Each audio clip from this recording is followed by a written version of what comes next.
I took the truck, which has a bunch of tools and gas in the back. But you all left, and I was like, oh shit. Why wasn't your car at home? Because I was supposed to pick it up on the way through town last night, but we forgot.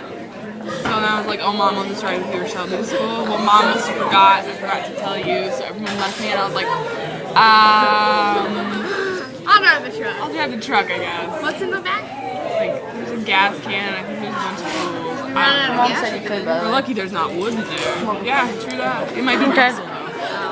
Let's give them something to talk about. People are standing. For the tractor. We I just like tractors. They smell good. That's think we're inaccurate, the because you have to do this. Kept with a little, undercover. you know.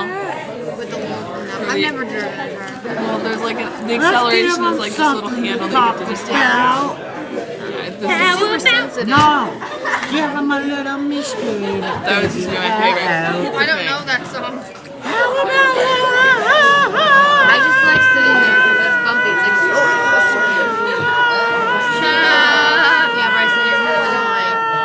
I remember when either CJ or Carl, I can't remember which one. Emily, or stop George. recording. You remember that?